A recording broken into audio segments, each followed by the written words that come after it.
Welcome back to our three-part OptiHealth seminar on therapeutic lifestyle change.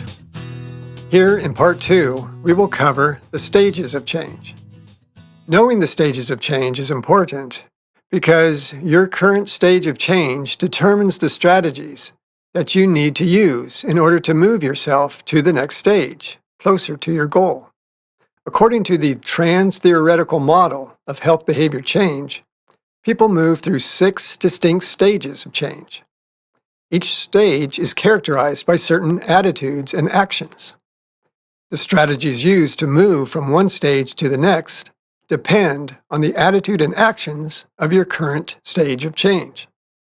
The 6 stages of change are 1. Pre-contemplative, 2. Contemplative, 3. Preparation, 4. Action, 5. Maintenance, and 6. Termination.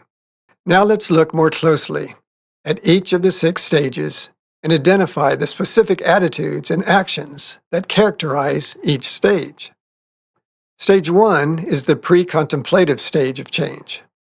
People in this stage are unaware of the connection between health and lifestyle, so naturally they are resistant to the very idea of lifestyle change. They just want their beer and their hot dog and their TV remote control. They just want to be left alone. These people have no intention to change, ever. They simply believe the fatal error that their unhealthy lifestyle does not make them more susceptible to developing a chronic disease. They are stuck in this stage indefinitely until they begin to wonder, maybe I should make a change. If you are watching this video, it means you have already connected the dots. You believe more and more the truth. An unhealthy lifestyle does indeed make you more susceptible to developing a chronic disease. That realization moved you into stage 2, the contemplative stage of change.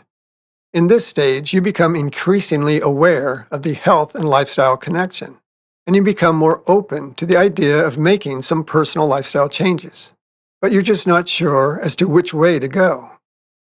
You intend to change, eventually, as soon as you figure some things out, such as, how serious would a chronic lifestyle-related disease negatively impact the quality of my life anyway?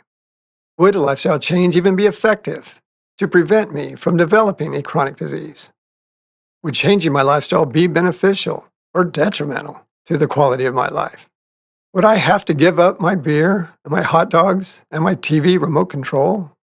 This agonizing contemplation will persist until you make a decision, and your decision will be based on your decisional balance. The general idea is to get the positives of change to outweigh the negatives of change. But it's important to see this balance more distinctly from its 2 different perspectives. First, you need to work through the positives. Are the positives of changing, the benefits, greater than the positives of not changing, staying with the status quo?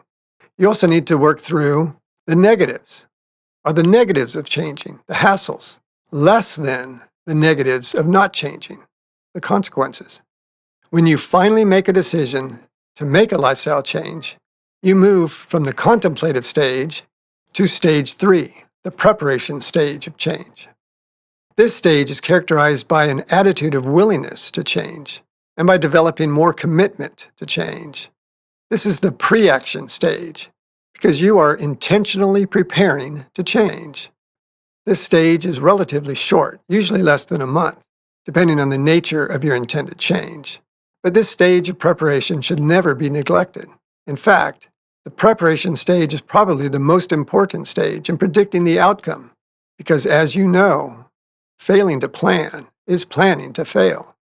It is in this stage that you need to correct and clarify your health beliefs, and that your lifestyle change will be effective in lowering your risks or even reversing the disease process, and that the lifestyle change will be beneficial to the overall quality of your life, and that you are capable of making your intended lifestyle change now that you have identified the needed tools and opportunities.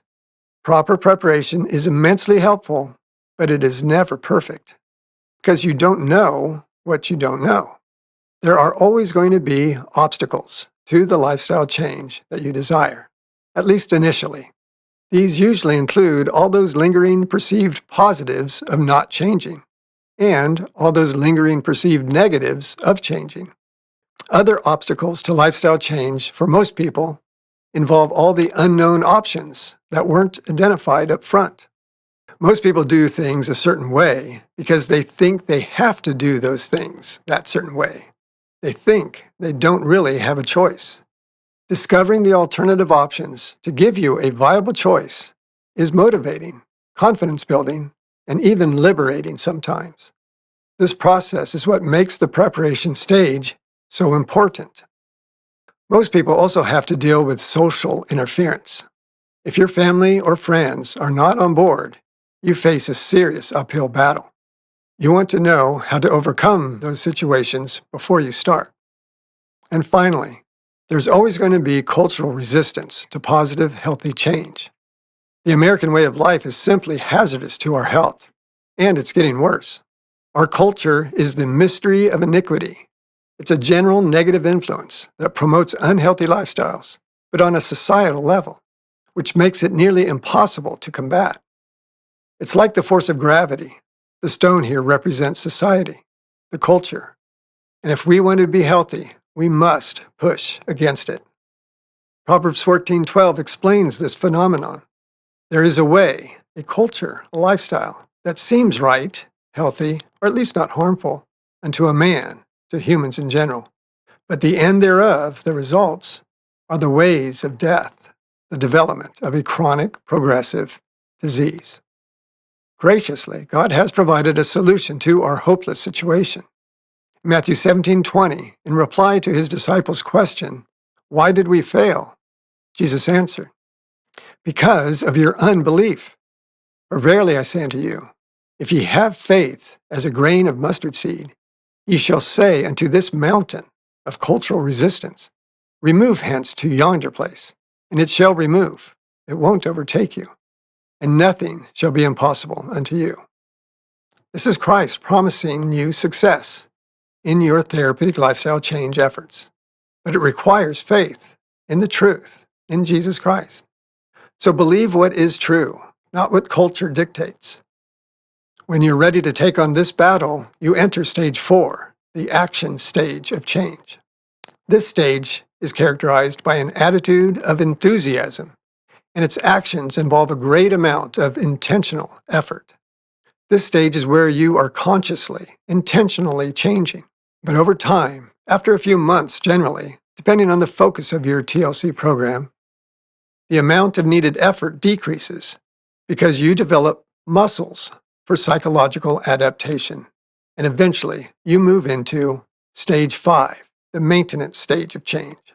This stage is characterized by an attitude of perseverance, but your actions now are generally sustained by the momentum that you've generated from the previous stage. However, if you let your guard down too far too soon, you'll find yourself in relapse, which is defined as a regression of attitude and actions to a previous stage, usually all the way back to the contemplative stage, where you're wondering again if this change is worth the effort. Now, relapse can occur in any stage, but it is the maintenance stage where it happens most often. So, what happens when you give up on the change process? The change process can readily be resumed if and when you reaffirm your decision to change. You determine not to quit, but to keep trying. That decision puts you right back to where you were, almost. In this case, all the way back to a hybrid stage of maintenance plus action, which is known as relapse recovery, where effort and enthusiasm are added to perseverance and momentum. Then, soon enough, you're completely back to stage 5 again, maintenance. No longer in relapse recovery per se, because now, being stronger and more alert to danger, your change efforts come more naturally and don't have to be so intentional. In fact, your relapse experience, although a setback, ended up propelling you ahead of where you would have been, because you learned during your quick relapse recovery that a mistake is not failure, but rather it's an opportunity for growth. You learn that relapses are temporary with early intervention. You also learn that relapses are educational, from which you can acquire new skills and insights. You can even come to realize that relapses can be motivational by wanting to make sure you avoid another one, because now you believe relapses are preventable, because you have proven that you are capable of learning from your experience and that you alone are responsible for your choices and their consequences. By avoiding relapse long enough, you finally arrive at stage 6, the termination stage of change, where you experience congruence. Your actions are in line with your beliefs. Your ability now to consistently make the healthy choice brings you the freedom you wanted, not only from the unhealthy habit, but also from the disease it was causing, even if you didn't know it was developing. The truth has surely set you free. You have successfully changed your lifestyle and your life for the better. When you get here, be sure to give praise and thanks to our great and marvelous, trustworthy God, because it is only as long as you maintain an attitude of gratitude that you will not falter and fall, relapse, by relying solely on yourself.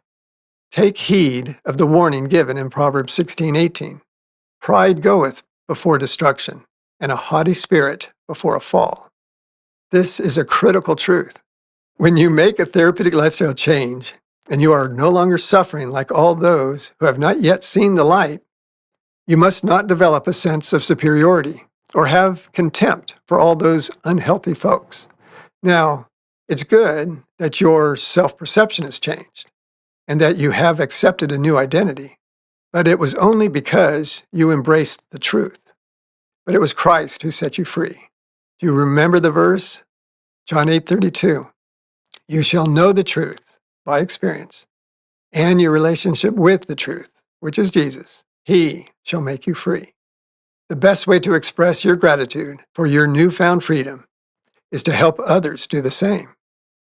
As you move through each stage of your therapeutic lifestyle change, you can let others know of the beauty and power in these truths that you discover and experience along the way, but don't expect a favorable response immediately. You have to let them discover and experience the truths for themselves, in their time, in their way, on their terms, just like you did. All you can really do is set a positive example, despite your many mistakes. Eventually, your new healthy lifestyle will speak volumes for itself. You can drop a few reminders now and then to make sure they get the message, and so that they will start contemplating the same possibilities for their own benefit. But you have to let them get off the couch and start moving for themselves. Taking on this type of facilitative role for those you care about as you move through the stages of change, sharing with them your intentions and experiences will actually help you more than them. This is why we are commissioned by our Lord and Savior in Matthew 10:8. Heal the sick, cleanse the lepers, raise the dead, cast out devils. Freely ye have received of this power to change. So freely are you to give of yourself in helping others to change. But a question remains: how? What are the specific action steps that will move you through the stages of change? Let's take another break. But if you want to know, come back and continue with part 3 to learn the specific action steps for successful therapeutic lifestyle change.